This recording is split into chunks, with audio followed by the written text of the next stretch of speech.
大家好，我係菲力。咁相信大家啦都等咗好耐 Nikon 咧會推出 RED 嘅機型啦。咁今次咧 ZR 終於推出啦。咁而呢隻咧第一隻同 RED 聯成嘅一隻相機啦。咁究竟佢有啲咩 format 咧，令到大家咁驚豔啦？亦都係大家睇到好細隻啊！咁大家就一於咧就睇埋條片落去，咁睇下呢部機咧有啲咩新嘅嘢要嚟帶俾大家噶啦。咁今次嘅 Nikon 同 RED 合作出嘅呢個機型咧，真係非常之犀利啊！咁第二嘢當然會有 RED 最出名嘅 R3D internal 嘅 RAW 嘅 video 錄影啦，咁亦都係支援 6K 60P， 同埋最勁啊就係咧，大家都估唔到啊，有32bit 嘅 audio， 咁一陣同大家咧去睇下啲功能嘅。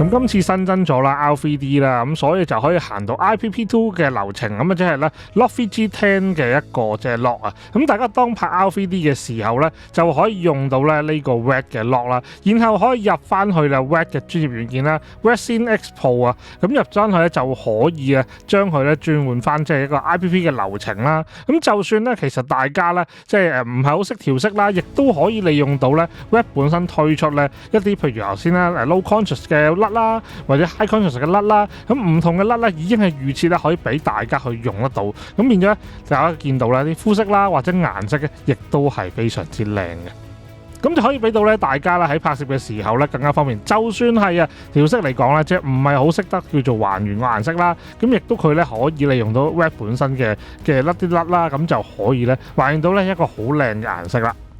咁呢個咧 NWAR 咧，除咗可以用翻之前咧佢出俾佢嘅即係 RED Creative 甩啦，可以套翻落去用之外咧，亦都可以 NWAR 掉翻落去RED 嘅 Scene X Pro 咧，亦都可以走翻 IPP2 嘅流程，轉換翻咧即係 RED 嘅格式啦，然後咧再套用翻咧即係佢嗰啲嘅甩嘅。咁所以咧喺兩個即係方面咧都可以任君選擇，咁睇下大家中意邊樣嘢啦。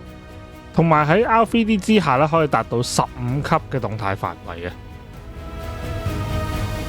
因為咧，即係其實格式咧真係都幾齊啊！例如即係之前 NWAR 12bit 啦，咁而家最新嘅 R3D 12bit 啦 ，ProRes 4HQ 啦 ，ProRes 42HQ 啦，或者 H265嘅10bit 啦、8bit 啦，或者 H264咧，依然都係提供晒俾大家。咁大家可以因應自己需要啦去調校邊一種格式最適合自己嘅。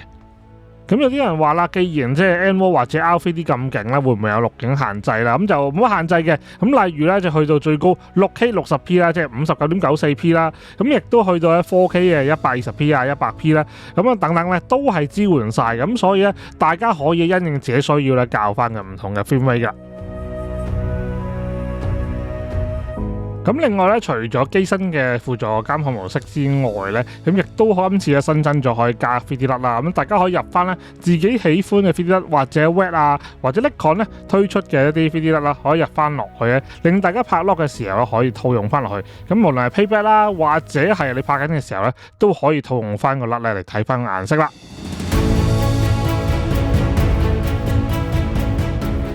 咁近年嚟咧，越嚟越多人咧都希望走輕量化嘅選項啦。咁今次 ZR 亦都非常之輕啊，走輕量化嘅選擇。咁啊540 gram 咁啫。咁對比起其他牌子嘅型號咧，例如一啲 APS-C 型號咧，仲更加之輕。即係唔好話對比 Full Frame 嘅機型啦，咁對比 APS-C 咧仲更加輕。所以呢個咧都係一個咧即係佢嘅賣點嚟嘅。咁好似咧即係我自己咧，即係佢裝上24-72代嘅話咧，其實加埋部機加埋支鏡，都係 1.2kg 左右，係非常之方便嘅。咁今次 ZR 咧新增咗32bit 嘅 audio 嘅選項啊，咁大家打開咗之後咧，無論係你3.5mm 啦輸入啦，又或者外接咪啊，又或者佢內錄嘅咪咧，都可以利用到呢個32bit 嘅 audio 嘅選項，咁非常之有用啊！咁啊，從此咧即係收音咧就更加高 quality 同唔怕爆咪啦。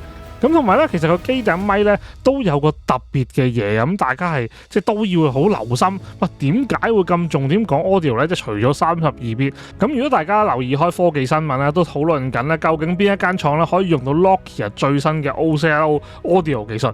咁大家都話喂 Nokia 喎，喂咁犀利嘅，點解有 OCLO audio 技術擺到個 ZR 嘅？咁就係咧，今次咧當然擺完32bit之後，都要擺埋呢個新嘅技術啦。咁就可以喺機身入邊校到咧唔同嘅方向嘅收音啊，無論係前方啦，即係指向啦、全向啦、向後啦，又或者立體聲咧，都係可以。咁就可以做到一個空間收音嘅效果啊。咁呢個都係個新技術。咁另外咧就今次咧新增咗個 hotshot 位咧，就係一個電子接觸點啊。咁就可以利用呢個電子接觸點咧，就可以加啲新嘅配件上去啦。好似呢支咧新嘅 Nickon 咪 MED10咧，咁就可以利用呢個接觸點直接插上去。咁我相信日後咧都會更加多唔同嘅配件會推出嘅。咁呢支咪其實都可以同大家講下嘅。咁呢支咪 Made in Japan啦，亦都係直接咧插上去就可以供到電同埋有聲音噶。同埋支咪咧前後都有 Tally Light 啦，咁變咗大家咧喺 roll 機嘅時候咧，佢係會着紅燈嘅。咁佢亦都可以較強弱或者 off 嘅 LED 啦，亦都另一邊咧可以較支咪嘅唔同嘅指向性啦，例如向後啦、向前啦，全部一齊用啦，又或者個指向性係點樣嘅。即係我覺得咧呢樣嘢咧都係即係支咪嚟講咧，即係唔係淨係咪，咁佢有粒燈喺度咧都幾靚仔嘅。咁希望日後咧更加多新嘅配件可以配合咧呢個新嘅電子接觸點啦。咁喺好多咧，即係唔同牌子嘅即係電影機啦，所謂咁都係會有風扇嘅散熱，因為通常都係好熱嘅。咁 ZR 嚟講咧，非常之犀利，係唔需要風扇去散熱嘅。咁亦都係咧官方保證咧，喺2個鐘頭連續煲機之下咧，都係絕對冇問題嘅。咁喺我哋自己咧即係試用之下啦，咁耐啦，即係拍咗咁多次咧，都未試過話過熱情況啦，又或者係即係出現過熱嘅標誌添啊！咁啊非常之好啊呢樣嘢。咁跟住呢個功能呢，我自己就非常之中意啊！咁大家應該都留意到啦，佢個 mon 呢好似比平時大，冇錯啊！佢就係一個4寸嘅 PCI PV 係啦，1000 nit 嘅 mon 啊，真係非常之犀利啊！因為4寸 mon 呢應該係咧，即係如果相機嚟講呢，應該係比較少見啊！仲要支援呢，即係 DCI PV 啦，亦都可以1000 nit 咁光啊！我覺得真係好正啊！咁另外咧 ZR 咧支援5種嘅防震啦，咁佢係最高支援有7.5級嘅 VR， 亦都係咧支援 Focus Point 嘅 VR 嘅。咁大家喺輕輕嘅時候啦，又或者唔需要防震，需要防震可以自由選擇 on off 嘅。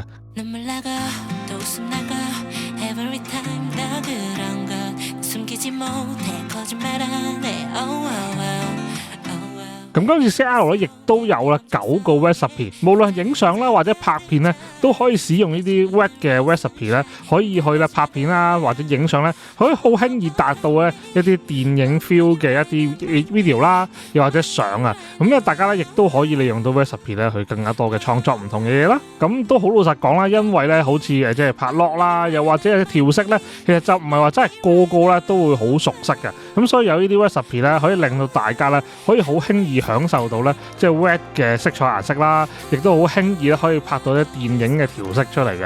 咁呢樣嘢都係咧幾特別嘅一個 wet 嘅顏色，可以令到大家好輕易咁去試得到嘅。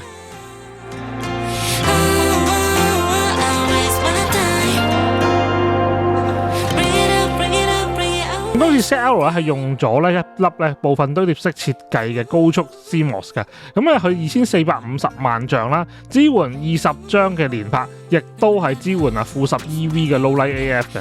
咁雖然咧即係佢係冇實體快門嘅，但係當大家咧即係去影一啲快速，例如跳舞啦，例如係一啲快速嘅主體嘅時候咧，因為個 CMOS 夠快嘅關係咧，咁我覺得咧部機用電子快門咧都係冇問題嘅。就算好似之前咧 Z63嘅情況之下咧，即係我自己覺得啊，都係咧即係可以接受，即係呢一個咧用純電子快門去影相嘅一個體驗嘅。咁所以令到咧大家咧可以對呢部機啦，即係唔係淨係拍片，亦都係可以影相嘅一個工具嚟嘅。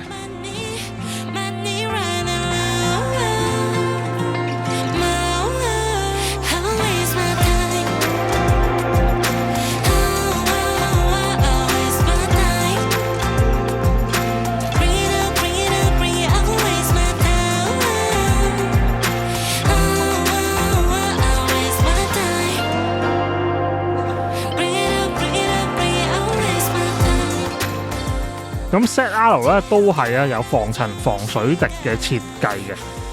咁破位方面咧，大家都可以留意下啦，有個32bit 嘅 mic in 啦，有個3.5mm 嘅 headphone 啦，或者你可以插MCDC3個 remote 都可以嘅。咁另外 HDMI 就係 micro HDMI 嚟嘅，咁亦都係咧係 USB-C 嘅 PD 啦，咁支援 PD 充電。咁機背方面咧都幾簡約咁，因為用嗰個4寸嘅大 mon 啦，所以右手邊咧係一個10字嘅 joystick 啦，一個咧 manual 掣啦，同埋一個 play 掣嘅。至於機頂方面咧，有3個 function key 啦，咁啊，預設係 display 啦、mode 啦同埋 EV， 咁仲有個撥掣啦，俾大家撥 photo 啦、video 嘅。另外 shutter 掣亦都係一個 RAW 機掣嚟嘅，咁啊，佢本身係一個 shutter 可以對焦啦，可以撳影相 shutter 啦，亦都可以係 RAW 機掣啦。咁另外咧，平時嘅撥桿啊，即係好似咧，即係我哋平時開關個掣咧，就變成一個咧嘅 zoom 掣。咁大家用 power zoom 鏡頭嘅時候，又或者用 high res zoom 咧，就可以用呢個掣嚟 zoom 啦。咁另外咧 ZR 嘅 power 掣咧就擺咗喺機嘅左上角啦，咁亦都係一個遠交掣。當佢打開嘅時候咧，佢會着綠燈嘅。咁你俾大家示意咧，佢已經着機。咁呢個咧都係咧同平時咧大家用緊 set 機啦，又或者單反機、無反機咧有個開關掣咧有啲唔同嘅。咁作為主打錄影嘅機型，點可以少得Tally Light 咧？咁啊本身咧就機嘅前面咧有一粒紅燈啦，係俾大家識別呢個 Tally Light。咁大家咧喺 RAW 機嘅時候咧，佢會着紅燈啦。咁另外錄影掣咧，亦都喺左下角有多一個錄影掣啊。咁所以無論係個 shutter 個位啦，可以撳錄影掣之外咧，左下角亦都可以撳個錄影掣咧做錄影嘅。咁有啲朋友仔咧可能未必咁熟部機啦，咁有陣時都會用 Auto 模式嘅。咁今次新增做咧2個新嘅模式，一個就係 Portrait 嘅模式啦，亦都另一個係叫星空嘅模式嘅。咁大家可以利用到嘅模式咧，可以自動幫你設定到咧 Portrait 咧同埋星空嘅設定嘅。咁除咗相片有呢個人像同星空模式之外咧 ，video 都有喎。咁 video 咧都多咗2個模式嘅，咁一個係 cinematic 嘅 video 啦，一個咧係 slow-mo video 啊。咁大家如果對於設定上咧唔係好熟悉啦，想俾個機身好容易咁拍到嘅話咧，亦都可以教翻呢個 cinematic 嘅 video 啦，又或者係咧slow-mo 嘅 video， 咁就可以達到好嘅效果啦。咁另外咧喺界面右下角今次新增咗呢一個快捷鍵啦，就可以好容易見到啊唔同對於 video 嘅一啲設定。咁喺 on off 咧係特別快同特別容易，可以好直觀咁撳到出嚟。咁大家可以利用到咧咁大個 mon 咧，就好方便可以撳到呢啲設定啦。咁大家亦都係咧，即係之前啊，可能要入 menu set 啊，又要喺 iMenu 撳啊，咁而家一個 menu 就可以搞掂晒啦。咁大家都知啦，近年好多時都拍直導影片噶嘛，咁跟住咧即係 ZR 當然係除咗直導影片咧可以自動旋轉之外咧，亦都直導嘅 menu 都有啊。咁亦都係加入咗咧直導 video 嘅 menu 俾大家咧可以喺拍 video 嘅時候更加方便去睇到 setting 啦。咁好似 ZR 咧喺拍攝 R3D 嘅時候咧係有2個 base ISO 啊，咁大家咧可以喺 menu 度見到咧有一個 low 啦同 high， 咁即係個 base ISO 嘅選項。一個就係800同一個6400嘅，咁我自己試落咧，其實6400咧係非常之靚嘅，咁大家咧亦都可以咧喺個片段度可以揾翻咧邊一啲係用6400拍嘅，咁大家如果揾唔到嘅話，可以仔細啲再睇多2次條片，係啦，揾下咧邊啲係用6400 ISO 拍嘅。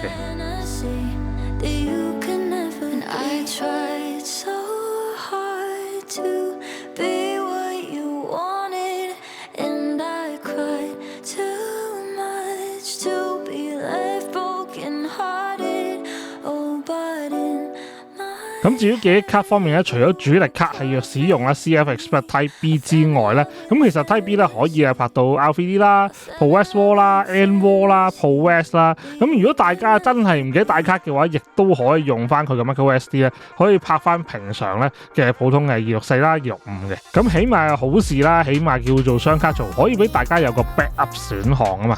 咁電池咧，亦都係用翻一向嘅 EL15 電池啦。咁大家即係如果用緊咧，即係 Z63 啦，或者係 Z52 啦、Z8 啦嗰啲機型咧，亦都可以用翻同一粒電池，咁非常之好啊，冇改電池嘅。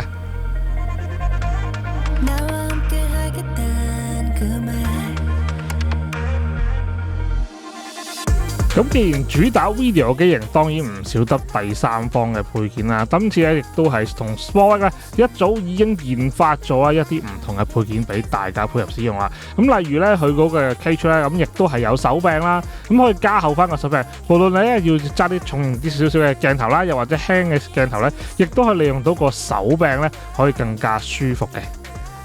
咁如果大家唔想買 cage 嘅話咧，即係覺得太大嚿嘅話咧，亦都可以買咧普通嘅即係 L 架啦。咁 L 架咧亦都係有個大手柄啊。咁如果大家咧想叫做有個 grip 啦，可以揸得再大嚿啲俾你揸嘅話咧，大家亦都可以配翻個 grip 啦。咁佢亦都有預留咧螺絲窿俾大家裝披啦或者裝配件使用嘅。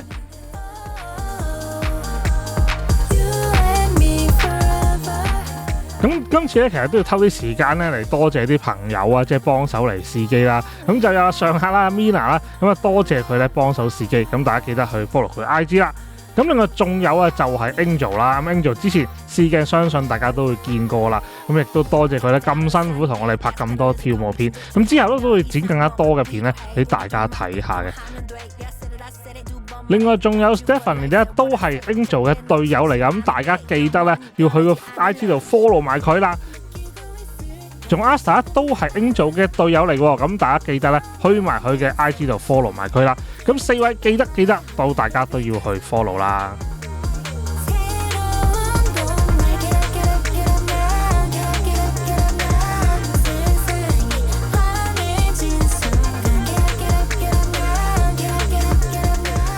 咁總結嚟講啦，如果以呢部機嘅定位啦，咁應該就會到時係萬零蚊左右。咁依個價錢，即係呢個 spec 呢個咁嘅質素咧，即係我自己覺得係絕對抵㗎啦。咁因為咧，其實喺即係 Nikon 啦收購咗 RED 之後咧，無論佢出鏡頭啦，又或者係即係 RED 嘅機型轉 set mount 啦，咁等等嘅動作啦，都知道咧 Nikon 咧喺 video 嘅市場咧就想即係有翻作為啦。咁亦都呢一隻機咧作為嘅第一隻 Nikon 同 RED 共同嘅研發推出嘅一部機型嘅話咧，咁其實呢隻機咧我自己覺得即係我自己絕對收貨啦！即係就算佢嘅價錢再賣貴得咧，其實我自己都覺得接受嘅。咁始終呢個 spec 嚟講咧，真係即係市場上真係無敵嘅。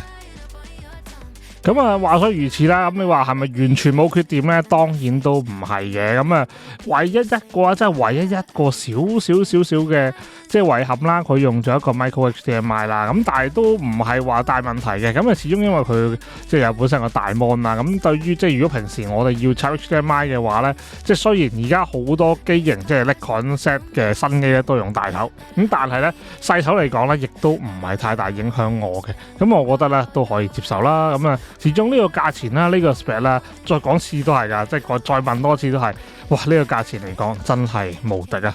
咁啊，希望大家中意條片啦，咁啊呢條 First Look Review 希望大家中意，亦都了解到呢部新機一啲新嘅功能同埋一啲新嘅好處啦。